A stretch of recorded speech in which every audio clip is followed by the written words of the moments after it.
चलिए फटाफट मैं एक थोड़ी सी स्टोरी शेयर करता हूँ, ठीक है। इंसिडेंट है, रियल लाइफ इंसिडेंट है मेरी लाइफ का, क्योंकि जब जब आप ऐसे नजदीक जाओगे ना एग्जाम के, तो ये बातें आपको चाहते ना चाहते हुए समझ में आया। टीचर्स या जो भी आपके पेरेंट्स होंगे वो हमेशा ये बोलेंगे कि नेगेटिव मत सोचो। नेगेटिव सोचते नहीं है वो, अपने आप नेगेटिविटी दिमाग में आ जाती है। हमारे दिमाग में सर एक जंग चलती है जैसे जैसे हम नजदीक जाते हैं एग्जाम के, कि सिलेक्शन होगा कि नहीं होगा। चाहे हमारी लेवल ऑफ प्रिपरेशन क्यों ना बहुत ही अच्छी क्यों ना हो, बट ये चीज आती जाती है। और उस टाइम पे हम जब उस बात को सोचने बैठते हैं तो अपनी एफिशिएंसी डाउन कर लेते हैं और पढ़ना कम कर लेते हैं। इस वजह से जब हम बाकी लोगों को पढ़ते हुए देखते हैं और खुद तो हम सोच रहे हैं, तो हम और उस थॉट में डूबते जाते हैं। क्योंकि जब आप बाकी लोगों को पढ़ते हुए देखते हो तो आपको लगता है उनके नंबर आ रहे हैं, तो आपको लगता है कि हाँ यार ये तो सेलेक्ट होंगे, क्योंकि ये मुझसे तो आगे ही हैं, तो ये तो सेलेक्ट होंगे, मैं नहीं सेलेक्ट होऊंगा या मैं नहीं सेलेक्ट होंगी, ठीक है। तो ये एक नेचुरल सी बात है, अगर आपके दिमाग में आ रही है तो बिल्कुल मत घबराइएगा। This is very obvious, very natural, ठीक है। तो ऐसे ही मेरे दिमाग में जंग चल रही थी जब पेपर आने वाला था AIEEE का, तो कि होगा कि नहीं होगा यार, तैयारी तो बहुत अच्छी करी है। उन दिनों में थोड़ा पढ़ना कम हो गया था बिकॉज ऑफ दिस स्ट्रेस बोल दीजिए, या फिर आप बोल दीजिए कि हाँ भाई थोड़ा सा अपने आप को ही ज़्यादा अंडर प्रेशर कर लेते हैं हम, कि बहुत प्रेशर ले लेते हैं, ठीक है। और जो कि लाजमी भी है क्योंकि पेपर बहुत बड़ा है यार और कंपटीशन बहुत हाई है। तो क्या हुआ कि पेरेंट्स का फ़ोन आता ही था शाम को, तो पेरेंट्स का फ़ोन आया तो पापा ने पूछा कि तैयारी कैसे चल रही है। ये एक बहुत ही ऑब्वियस सा सवाल था जिसका हमेशा एक बहुत ही ऑब्वियस सा जवाब निकलता था, दैट इज ठीक चल रही है। तो जिस दिन फ़ोन आया मैंने कहा कि वो सवाल इग्नोर कर दिया। जैसे उन्होंने पूछा कि तैयारी कैसे चल रही है, मैं किसी और बात पे कि हाँ भाई मैंने खाना खा लिया और अभी मैच से आया हूँ, अब मैं पढ़ने बैठूंगा, ये सब बातें। तो उनको समझ में आ गया कि इसने ये सवाल इग्नोर किया, मतलब कुछ GDBD है, कुछ गड़बड़ है, ठीक है। वो अपकमिंग संडे में कोटाई पहुंच गए मुझसे मिलने। मुझे नहीं पता था कि वो कोटाई आ जाएंगे और मुझे भी नहीं पता था कि वो इतनी जल्दी मुझसे मिलने भी आ जाएंगे। तो वो कोटा आ गए, कोटा आए, कमरे में मिले, मतलब वही PG में आए और पूछा उन्होंने वापस सब सही चल रहा है कि नहीं। शाम मैं क्लास लेके आया था, पहले सुबह आ गए थे वो, तो सुबह उन्होंने रेस्ट किया, मैं क्लास लेने चला गया, वापस आया क्लास के बाद में। फिर उन्होंने फिर से मुझसे पूछा कि हाँ भाई क्या क्या सीन है, कैसे चल रही है पढ़ाई। मैंने कहा पढ़ाई बढ़िया चल रही है। तो बोले बढ़िया अगर चल रही है तो चिंता किस बात की है। मैंने कहा चिंता यही है कि अगर सिलेक्शन नहीं हुआ तो। बोले अगर सिलेक्शन नहीं हुआ तो एक्चुअल डर क्या है वो बताओ। समझ में आया? क्योंकि ये सब जानते हैं कि धरती पे बहुत सारे नॉन NITians घूम रहे हैं और वो बहुत सक्सेसफुल है। तो चिंता ये तो नहीं है कि जिंदगी में आगे कुछ होगा कि नहीं होगा, ये बात तो तुम ढंग से सोच भी नहीं रहे हो कि आगे का तुम कोई और है। एग्जैक्ट चिंता बताइए। मैंने कहा एग्जैक्ट चिंता है दो बातें। सबसे पहले कि पेरेंट्स क्या सोचेंगे, दूसरी बात कि लोग क्या कहेंगे कि भैया कोटा गया था IITian बनने, क्या हुआ, फिस हो गया क्या। हाँ आपको जज करेंगे, आपकी कैपेबिलिटी को जज करेंगे।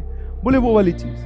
तो उन्होंने पहले दूसरे सवाल का जवाब दिया, बोले कि लोग क्या कहेंगे वो तुम्हारे कंट्रोल में कभी भी नहीं रहेगा, क्योंकि वो तो लोगों का काम है ना भाई, वो तुम कंट्रोल करने की कोशिश नहीं कर रहे, मतलब कर ही नहीं सकते कंट्रोल। तो जो चीज आप कंट्रोल नहीं कर सकते उसके बारे में सोच के टेंशन लेना तो व्यर्थ की बात है, because that is a false tension. समझ में आएगी नहीं समझ में, कि लोग क्या कहेंगे, वो तो कहेंगे ही कहेंगे। आप बन जाओगे तो भी हो सकता है वो ये कहें कि इसका तो तुक्का लग गया, हाँ है ना, इसका तो तुक्का लग गया, पढ़ता तो ये नहीं था। समझ में, ये तो गॉड गिफ्टेड है या फिर माइंडेड है, टैलेंटेड है, ऐसा कुछ बोल के निकल जाएंगे, आपकी हार्डवर्क को नजरअंदाज कर देंगे। बोलने वाले तो कुछ भी कह देंगे, बनने के बाद में भी ये सब बातें होंगी।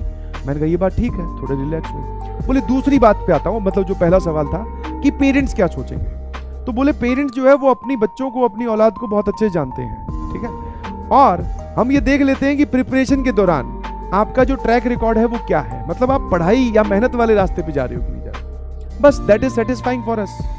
उन्होंने बोला ये बात, that is satisfying for us, कि अगर आप मेहनत वाले रास्ते पे हो तो इतना ही तो चाहिए, ठीक है, इतना ही तो चाहिए कि हाँ भाई हमारा जो बच्चा है या हमारी जो बच्ची है वो एक लाइन पे चलना सीख गया है, बस फोकस्ड होना सीख गया है, मेहनत करना सीख गया है, बस यही चाहिए। वो तो एक रिजल्ट है, दैट इज टेम्परेरी, उसके बेसिस पे कोई जज नहीं करेगा। तो बोले नहीं हुआ तो कोई दिक्कत नहीं है। तो उन्होंने ये दोनों बातें बोली और दिमाग से सारे टेंशन के प्रेशर वाले बादल अपने आप हट गए, अपने आप हट गए। कुछ नहीं हुआ, ऐसे दो मतलब आधे घंटे की कन्वर्सेशन हुई होगी, उसमें वो सारी बातें अपने आप हट गई। अब जो है दिमाग हल्का था, पढ़ने का अपने आप बंद करेगा क्योंकि टेंशन कुछ है ही नहीं।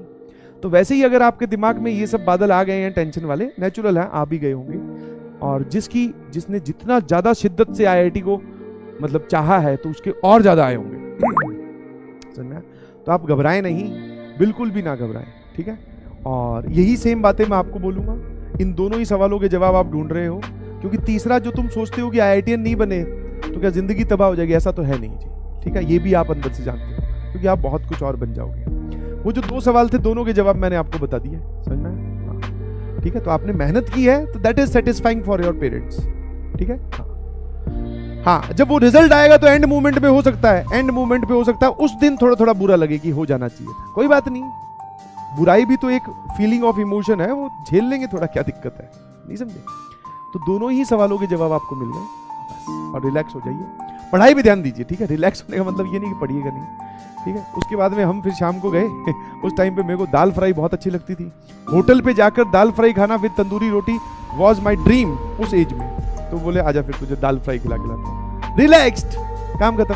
अब मैं आप सभी लोगों को दाल फ्राई तो नहीं खिला सकता बिकॉज आपका कुछ और फेवरेट होगा, बट इकट्ठे हैं, टेंशन ना लीजिए, समझ में आया? जिस फेज से आप गुजर रहे हैं उससे हम लोग गुजर चुके हैं, और लास्ट में जब पीछे मुड़ के देखोगे तो सिर्फ पॉजिटिविटी याद रहेगी, ये टेंशन वाले दिन याद भी नहीं रहेंगे कि उस दिन मैं रोया था, उस दिन मैं रोई थी, मेरे उस टेस्ट में नंबर कम आए थे, ये सब नहीं याद रहेगा। आपको ये याद रहेगा कि आपने IIT JEE की प्रिपरेशन की थी, कितने सॉलिडली आपने की और उसका रिजल्ट क्या रहा, बस ये 2 बातें याद रहेगी बस। बाकी ये सब भूल जाओगे तुम कि ये वेक्टर्स का लेक्चर नंबर 7 उस तारीख को हुआ था, ये सब भूल जाओगे। यस, समझ में आएगा नहीं सर? मिठाई ठीक है, मिठाई खा लीजिए, कोई दिक्कत नहीं है, जरूर खाइएगा प्लीज। जो चीज अच्छी लगे करो ना भाई, जो चीज अच्छी लगे करो ना भैया। हाँ, कोटा में दोस्त था एक, मतलब सॉरी कॉलेज में, वो ये कहता था, जैसे मान लो कभी बैठे हैं ना, अचानक वो ये बोलेगा चल भाई समोसा खा के आते हैं। मैं कहा क्यों? बोले अच्छा इच्छा हो रही है। मैंने कहा यार समोसा खाने के लिए तू मेरे को चलवाएगा, 15 मिनट लेके जाएगा मार्केट तक, वहां पे बैठा रहे। बोले नहीं, उसने एक बात बोली, जो दिल को अच्छा लगे वो कर लेना चाहिए, उसके लिए मेहनत लगेगी थोड़ी बहुत, कोई बात नहीं, तो समोसा है तो समोसा मंगा के खाओ ना भाई, उसमें समोसे का IIT JEE से क्या लेना देना है? तुमने चीजें फालतू में ही कॉम्प्लिकेटेड कर रखी है। 20 रुपए या 15 रुपए का समोसा है, उसका IIT से कोई लेना देना नहीं है, ठीक है। आ जाइए।